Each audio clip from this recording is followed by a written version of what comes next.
Кога сите мислеа дека преговорите за името се во ќорсокак, Димитров и Кодзијас објавија дека договориле рамка за можно решение. Мислам дека сме во финална, крајна фаза. Договоривме за прашањата што остануваат, треба да се пресечат. Еден сериозен телефонски разговор меѓу двајцата премиери кон средината на оваа недела. Ако има лидерство од двете страни, мислам дека можеме да бидеме оптимисти околу решение на ова прашање. Do you think that this dynamic would be enough maybe to convince mostly the Netherlands and France in order to support Macedonian starting negotiations on the end of June? We will try to do our part to make them think once more about their position. 360 степени од појадокот на министрите на ЕУ во Брисел посветен на Македонија.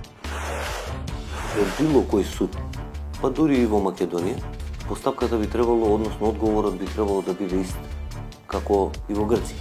Барање да запрат судењата против сите помилувани од Иванов по одлуката на Грчкиот врховен суд да не ги екстрадира Груевски и Бошковски.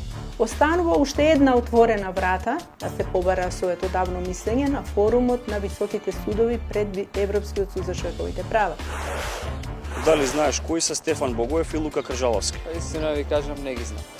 А Беким Мемети? Па и него не го знам. Стефан Богоев е градоначалник на Карпош, а Лука Кржаловски мислам дека е новиот председател на УМС. На граѓаните им поставивме и прашање каде сметаат дека е клучот за просперитет на еден млад политичар во Македонија. Сторија за улогата на политичките подмладоци во Македонија. Мора да имате ставови, господин Мицковски. Не може цело време кружите како киша околу Краговец.